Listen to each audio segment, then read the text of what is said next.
Back to Black Talk today, and I'm your host, Troy. Today is June 18th, 2021, and it's a very special day.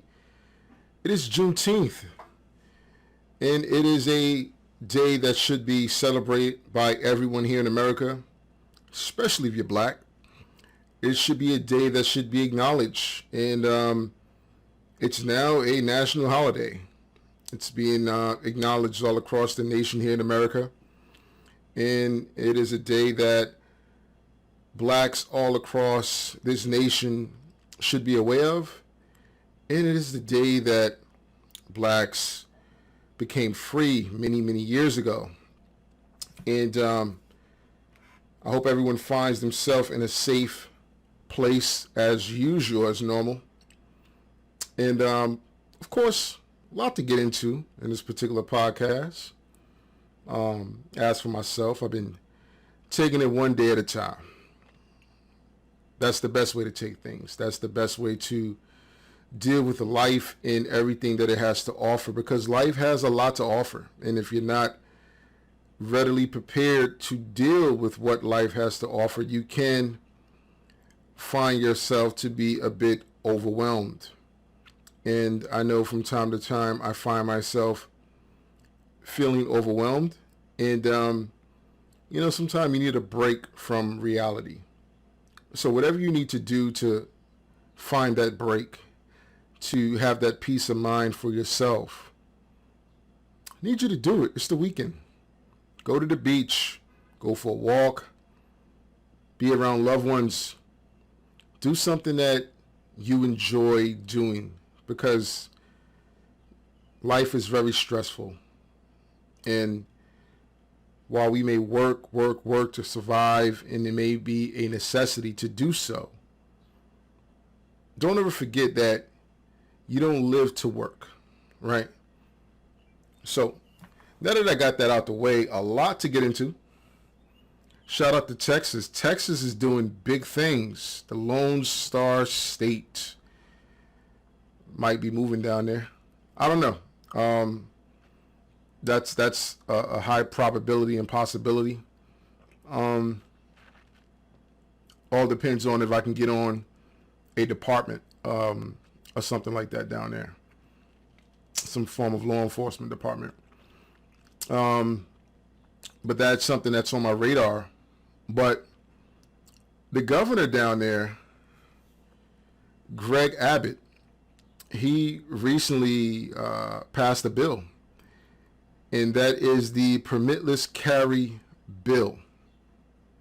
And if you have been on the moon or have been on Mars or basically living under a rock, especially if you're not a Second Amendment person, well, that bill will now allow Texans to now legally carry a firearm without needing a license or a license to carry. It's completely a Second Amendment, pro-Second Amendment sanctuary state. Texas is literally living up to the ideals and belief of what our ancestors who founded this country wrote into the Constitution as the Second Amendment. Right to bear arms. And in the state that I currently live in, you have to be licensed, and it's sort of like a privilege. And in the way that our ancestors and forefathers wrote this into the Constitution, it's not to be a privilege. It's a right. It's a right to be. It's a right to do. It's not something that someone can give to you, right? It's like your right to exist, your right to life, your right to freedom. It's not something that someone can take away or give to someone. So I look at the Second Amendment on the same vein of those guidelines.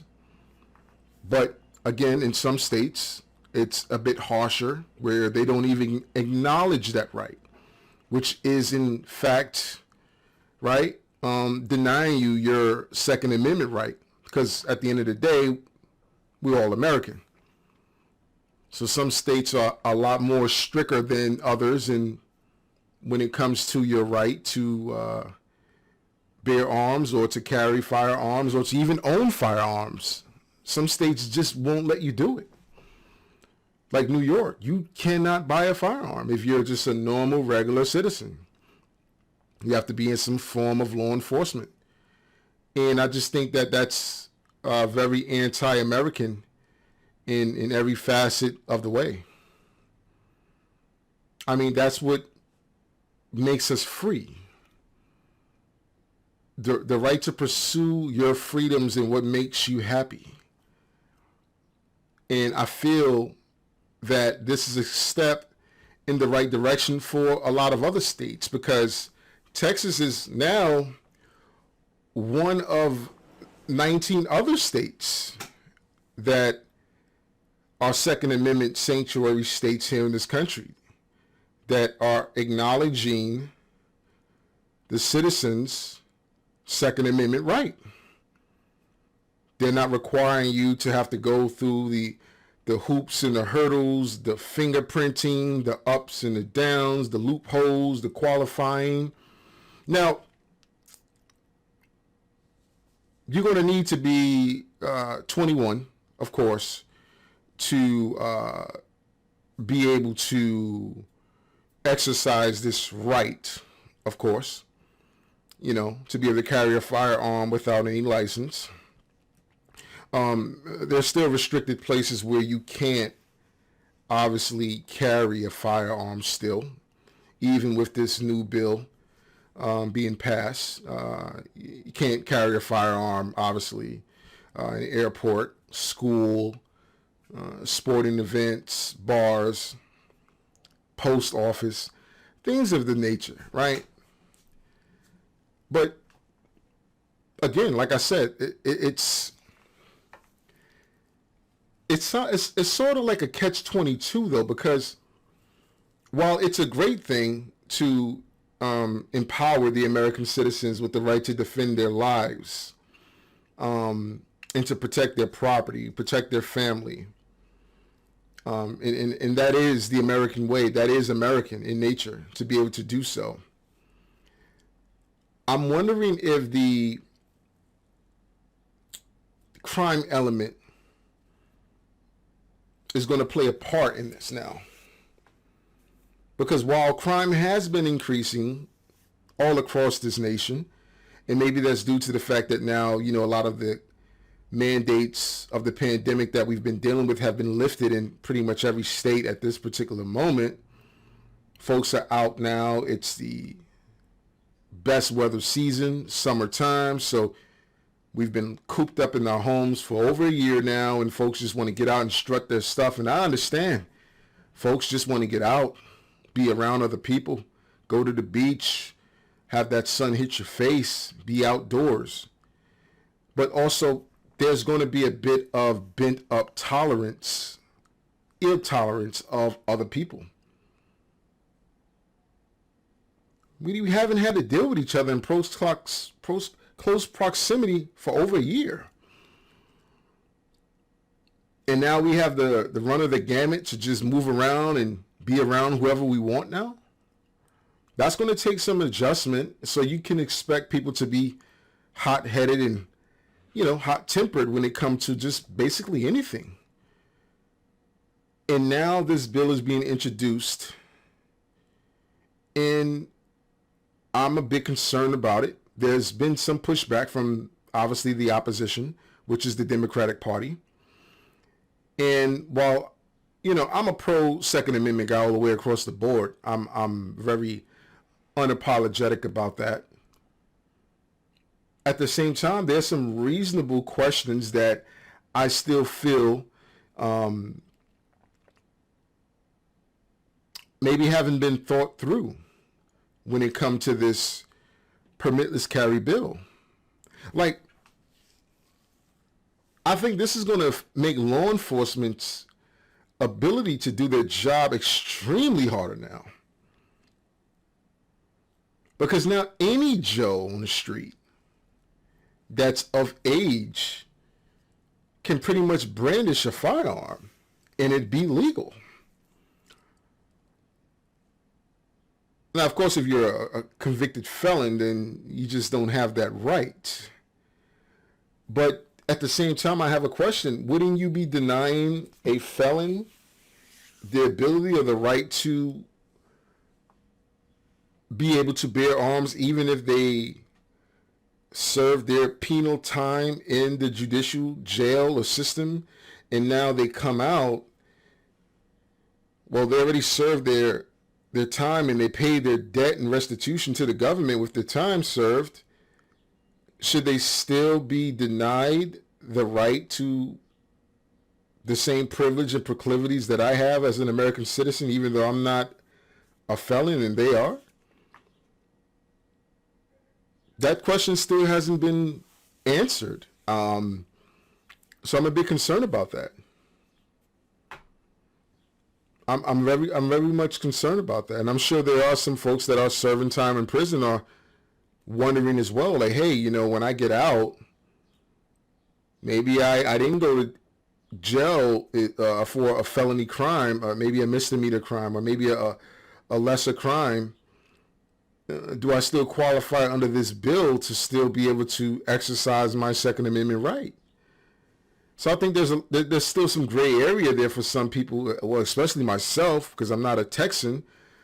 But I think there's still some explaining that Governor Greg Abbott can do in regard to this bill that's being passed.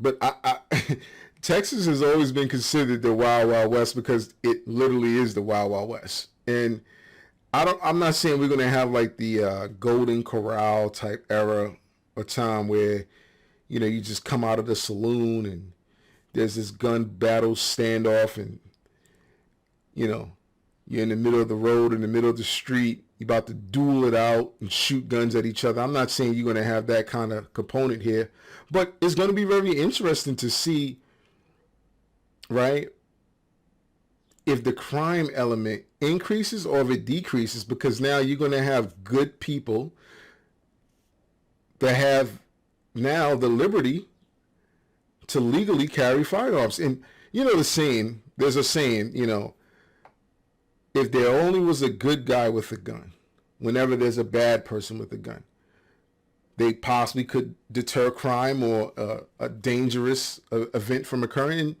Maybe. But everybody's not proficient with firearms. Everyone's not well-rounded and aware of the fact that it takes a lot of responsibility when you're out in public and self-awareness. When you're carrying a firearm, you're responsible for everyone's life that's around you, literally, because you can take everyone's life that's around you, literally. And it, for me at least, when I started to carry over a decade ago, I had to wrestle with that for quite some time. And I was a younger man. You know, I was, you know, coming from New York City, and, you know, you couldn't get a gun in New York, you know, legally. So I moved from New York, and now here I'm in this other state, and their gun laws are a lot more lax than New York, but now I've never carried a firearm. Now I'm in public and I'm carrying a firearm, and my anxiety is on 10, and I'm just thinking of every scenario that can possibly happen, what I'm going to do, how am I going to respond.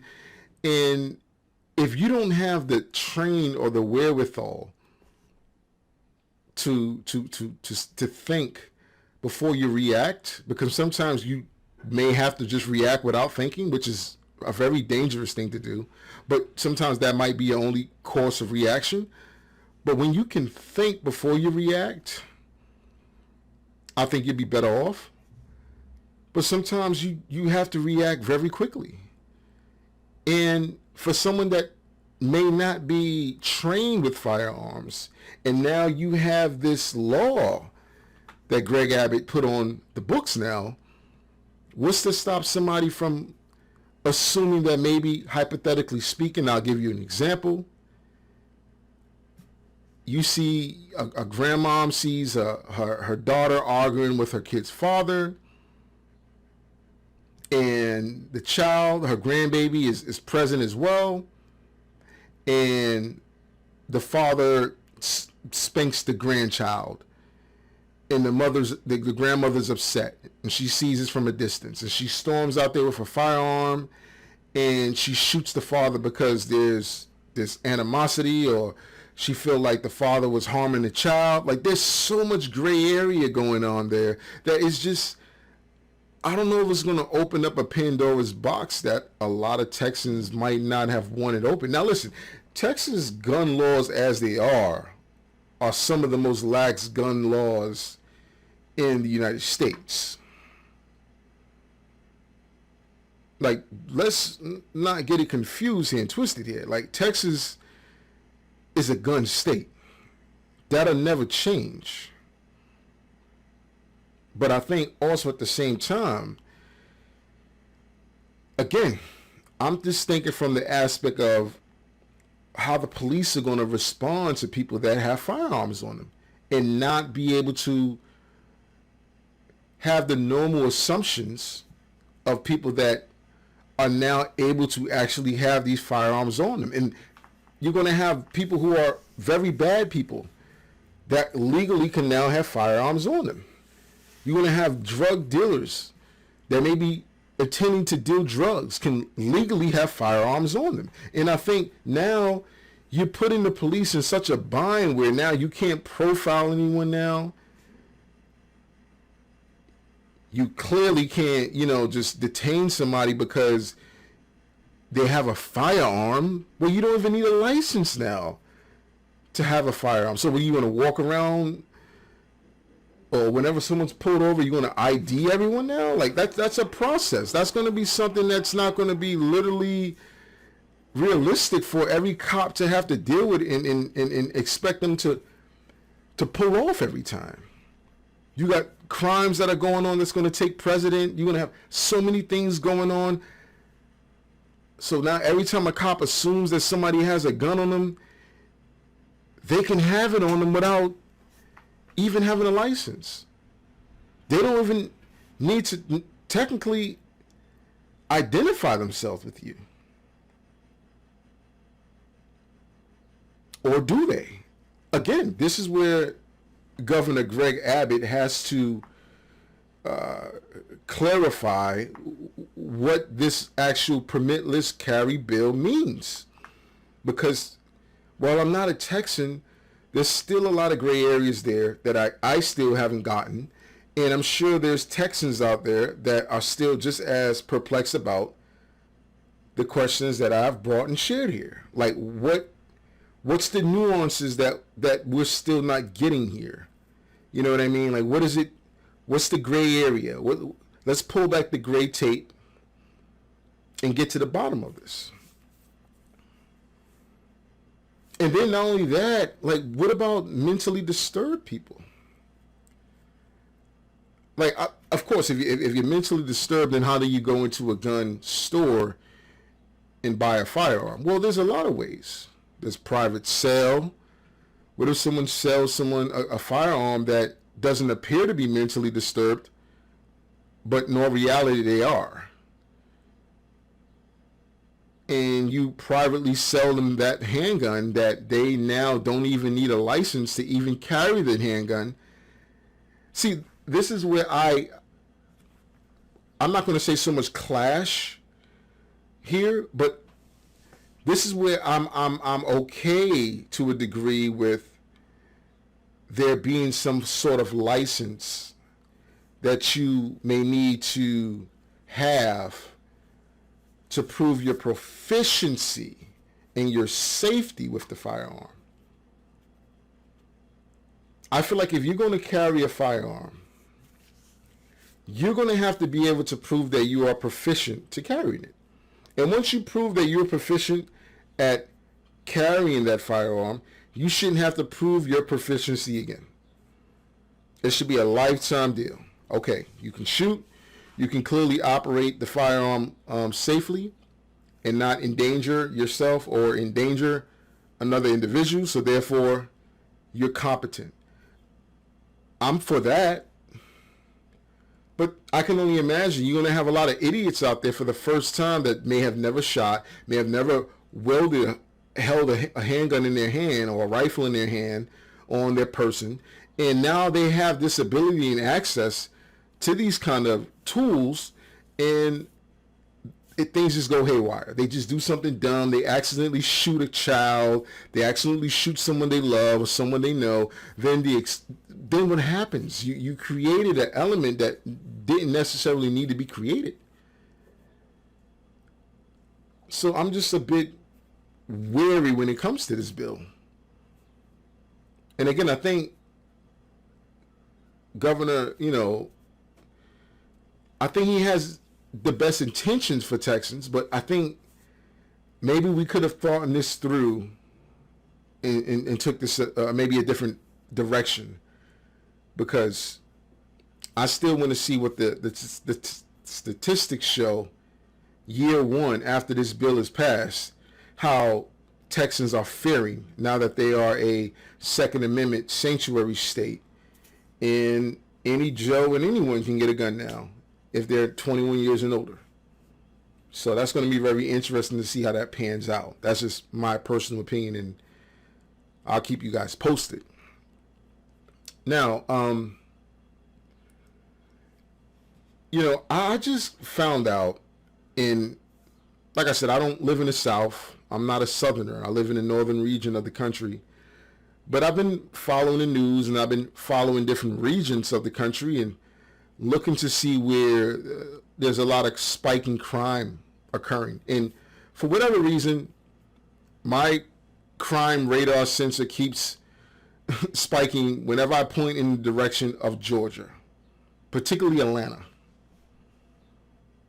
And for whatever reason, the murder homicide rate is going through the roof. And we normally know that's what happens when, you have summertime, everyone's outside, everyone's hot-tempered, no one wants to be bothered, people just want to just react and feel like there's no consequences, or there shouldn't be any consequences for it. There's an influx in violent crimes being committed by young blacks in Atlanta. And this is becoming a problem that, again, is not being fixed, because we're institutionalizing these people and we're running them through the system, but we're not, reforming them in any kind of way. We're not changing them or giving them different alternatives in their lives so that they can have different experiences, so they can have better choices to make when it is time for them to leave. I feel like we're not investing in that. We're just housing these people, and they're hella violent. The young black youth today in America, they have no conscience, they have no remorse, they have no empathy. Like, they will shoot you for the most mundane things and not think like, well, damn, I just took this person away from their relatives, from their family members. Was it worth it? They don't think like that. They think for right now, for the moment. They don't think for tomorrow. And these are very dangerous people that we need to do something about. But see, it's not just located as an Atlanta issue. It's a Chicago issue. It's a Milwaukee issue, because clearly now in Milwaukee, gun violence has spiked. Even the mayor of Milwaukee is considering calling in the National Guard to assist the local police with getting their community back in order, because it's getting very, very dangerous. And for the life of me, I never understood why in Atlanta there's so much crime and violence, because if you listen to the prominent blacks down there, the blacks that are affluent, right? The blacks that are the celebrities, like the Killer Mikes, the T.I.s, they talk about Atlanta as if it's nothing going on, as if it's such a beautiful place to stay, and there's no violent crime history that's going on throughout the city, when there is. Again, it's these young youth who society has failed, who parents has failed them. And then we wonder why they're turning out the way they're doing, the things that they're doing. I saw a video the other day where a man was in a Wendy's or McDonald's parking lot, excuse me, it could be either or. And he was in his convertible BMW. And a car just rolls up on him. Guy hops out and tries to rob him. And of course, the guy that's in the BMW, he doesn't comply, but he gets shot several times. That's a very traumatizing experience, but also to think that this is happening in a predominantly black community. When we say that we want unity, when we say that we want to build some form of culture that's positive in nature, not negative, because the negative part would be counterproductive, but it's this mentality that the youth adopt, and I don't know when they adopt it or how they adopt it, but they adopt this mentality that they have to be hardened killers. And for whatever reason, it's running the residents mad that live in Buckhead, Georgia. Now, Buckhead, Georgia is a upper middle class area to live. It's a diverse community of citizens, meaning that you have black, Hispanic, white. You have a mixture of different ethnic backgrounds that live in this community. But it's, pretty much exclusive to the extent of, you got to have a decent job. You got to either come from some money, but you got to have a decent job. Because this community pays a lot of taxes.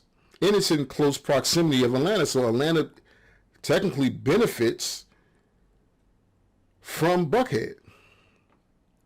But Buckhead's crime has went through the roof. And let me tell you the statistics about Buckhead.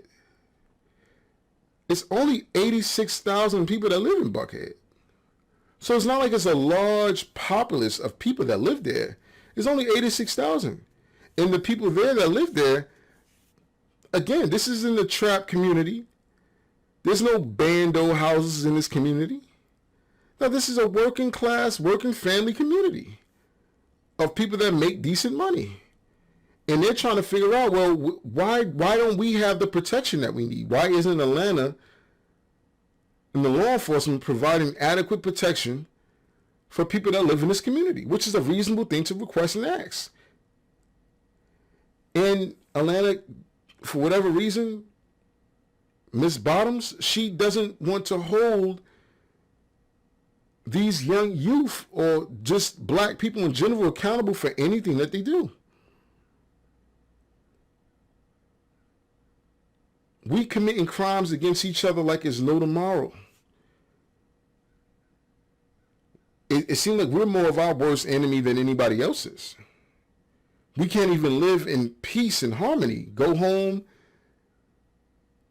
be with your family, go to bed, wake up in the morning, go to work, come home, be with your family. We can't even do that without being any kind of friction where they got to be guns fired, bodies dropping, mass shooting, drive-by shooting. I saw a video where a man was in his vehicle, a white man, and black man in the vehicle just rolled up and just started shooting at this man while he's sitting in his vehicle. And it's going to get to the point where no one wants to live around black folks. When there's an influx of a large amount of black people congregated in one area, people are going to think twice and second guess what that experience is going to be like. And I don't blame them going forward. I don't blame anybody for saying, hold on, wait a second here.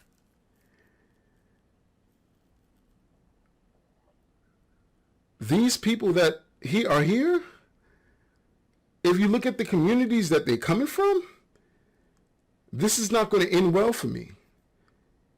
My property taxes are probably going to go up, but also the worth of the property is going to go down. So the community of Buckhead are attempting to seek sovereignty from Atlanta. They want to be their own city. So Atlanta is the capital of Georgia. Buckhead is attempting to be their own city, right? So they want to be basically represented as Buckhead City. They want to have their own police force, their own hospital. They want to be an independent city from within for that community. And I personally feel it's a great idea. Atlanta doesn't have enough police at the particular moment. I believe they're bringing on 85 officers, or they're attempting to, because they're such in a deficit of officers and available bodies to police Atlanta. The cops feel overworked, feel burnt out, feel like no one gives a damn about them. And then, again, they had to experience the whole Black Lives Matters movement and the resentment that they felt during that time, even still having to respond to the very same people that are protesting them and the job that they do. Like Atlanta is in a rut right now. And if we don't pay close attention to trying to correct it, it's going to get worse. So the citizens of Buckhead is also raising a certain amount of money in signatures because they want to, again, become their own sovereign city. They have ideas and beliefs that they want to bring on their own police force, and they want to change the narrative that they have been experiencing. And also what they're willing to do with this independence that they're seeking, they want to take their tax dollars that Atlanta has been benefiting from as well and use it exclusively on their city going forward. And I think it's a great idea. I wish more communities would start doing that. We need to start weeding out the improprieties within our community if we want to keep them there. Everybody can't come to the cookout. And I've said this time and time again, and I will continue to say this. But as a black man, we just keep inviting everybody and everyone to the cookout, and they don't belong there. Because they don't bring anything of value to the community. 9 out of 10, when you have a community that's predominantly dominated by women and children, there's really a small amount of men that maybe reside there in that community legally, and there's more projects for women and children to live in, low income base, Section 8 driven, you're going to get a different kind of element and a different kind of community there. The crime rate is going to be through the roof. There's going to be a lot of drugs being sold. There's going to be a lot of sexual exploitation being sold. And at the same time, you're going to have adults creating children inside of this chaos. And no one stops and think, well, with all of that I just mentioned, what is that child to be? What are they to become? I think that's a fundamental question that a lot of blacks that live in these ghettos and these communities don't even think about to even question. And that's fundamentally something that we need to start doing and start understanding that everybody don't want to live amongst us. We keep trying to live amongst white folks and live in their communities because we know our communities suck.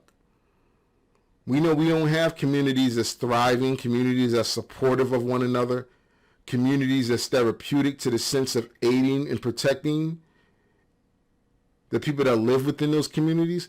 We don't have that. We never did have that in a long time. So that's why you see blacks today. Yeah, the rent might be high or the mortgage might be high in these communities that are at one point in time predominantly white, but hell, some people feel like I'll take my chances in a predominantly white community because, hey, at least I don't got to deal with any drive-by shootings. I don't got to deal with any breaking and entry, someone trying to rob me, rob my car, steal my car, or, assault me or shoot me up. Because this is a community of Karens. This is a community of people that care about the people that live in this community. This is a community of people that are paying their high tax-paying dollars to then give back and to benefit the people that live in these communities by building up the infrastructure. See, we don't do the same building that white folks do in our communities. We generally get government given land and buildings specifically designed for women and children. Not to say that there's no men that don't stay there legally, because there is, of course. There's men that stay there. But for the most part, those are for women and children. And then the women keep having kid after kid after kid with no man, no nuclear family in the picture. So now she can't raise a man. She can't raise that boy by herself. That boy starts to run the streets. Then he becomes a burden to everyone else that's in the streets. And then now he's kicking on your door because now you in Buckhead. You've bust your ass your entire life. You retired. You've bought your home. You're trying to raise your family in a peaceful setting that's therapeutic and beneficial to all of you. And now you got this kid that don't have a father in his home, that doesn't have any supervision, that don't care about your life, that will shoot you in 2 seconds flat because you got something that he want. Now he's living in close proximity of you.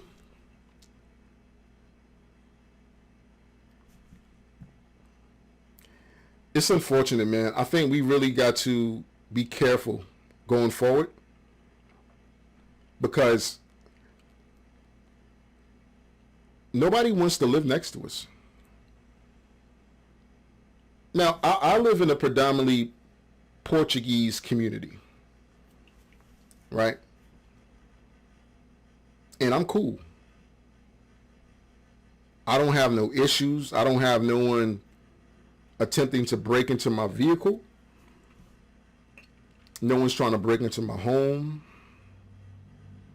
I don't feel uncomfortable. I can walk down the street in peace. I can be myself. I feel like I can raise a family in this community. Everyone else is doing it. But if I was to go to a predominantly black community, no one's paying taxes in that community, really. No one's paying any property taxes.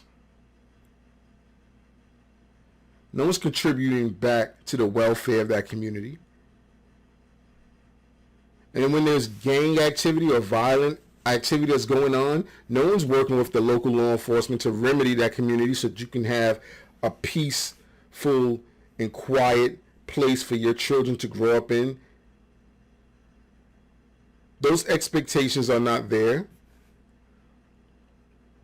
So that's why we keep seeking other communities to live in, because we don't want to live next to our own people in all reality.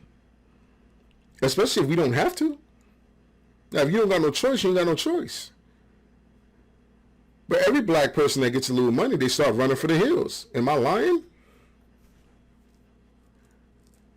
You don't want to live in a ghetto. You don't want to live next to, gunshots ringing out over some teenage beef. Who wants to live like that? It's very sad. And I wonder if this is going to be a trend all across the nation. I wonder if communities and pockets of communities all across the nation, such as Chicago, folks that are in close proximity of those areas that is highly volatile and dangerous, are they going to start declaring that, hey, look, we want to be our own sovereign city. We want nothing to do with the demographic of people that's in that community? Because what they're going to start to do is start boxing you in. You can't come out of this circumference. Because you can't afford to. You can't afford to live out of this circumference. And I think the afford part could be a mitigation to possibly people following you from community to community, because economically is something that we still face as a hurdle for black people in this country. We don't have any institutions like other groups do to always and constantly get us the best opportunities and the well-paying jobs. So we typically most of the time settle for what we can get just to get by. But the fact that we don't want to do anything about this issue, and we constantly always looking for somebody else to come and save us and help us, it tells a lot about us as a black race. And my thing is also, where's Killer Mike? Killer Mike, you from Atlanta, you from Georgia, excuse me. So you from Georgia. I'm sure you see the statistics. I'm sure you hear every other day the killings that continue to go on and on and on and on. But you never address them. You always address the policing that the community gets when there's a black shooting of a black person. But really, do you address any of the black on black violence and the crime that continue to be perpetrated and committed by blacks against blacks in these black communities? How long is that going to continue to be overlooked and not spoken on and mismanaged? When is that ever going to come to an end? Are we only going to just pander to black people when they're shot and killed by a white cop? Or are we going to continue to approach this issue of black on black violence with the same fervor that we approach cops killing blacks? Are we going to march for these issues? You can't say one thing is bad and then not say anything about the other thing that is being done that's bad too. But because the people that are doing it look like you get to give them a pass? Or is it because a lot of you guys that are affluent now, that are black, y'all don't live in these war zones. Y'all live way out in the hills in the suburbs. So you far away from all of the violence. You far away from all of the breaking and entries. You far away from all of the kids having kids, kids shooting kids, kids shooting adults. You far away from that. So you wouldn't speak on that. I find that very interesting. Anyway, guys, this is Black Talk today. I'm Troy. Hope you enjoyed the podcast. It is Friday, Juneteenth. This is not going to be a long podcast. I want to keep this one short and sweet to the point because I want to enjoy the weather like you. Don't forget to subscribe to me on YouTube at Black Talk Today. Also a Black Talk Today podcast where you can check the visual podcast out. I appreciate everyone for coming over, downloading the podcast. It goes a long way. And like I said, the channel is growing. And all continued support is appreciated and respected, respectfully. But at the end of the day, remember, guys, only way we're going to make it through and survive is if we work together. Got to work as a team. Teamwork makes the dream work. And I know it's very cliche to say, but the shit is true. I wouldn't tell you it if it wasn't. And remember, guys, you ever heard of something? First Amendment speech. Freedom of speech. Protect my right.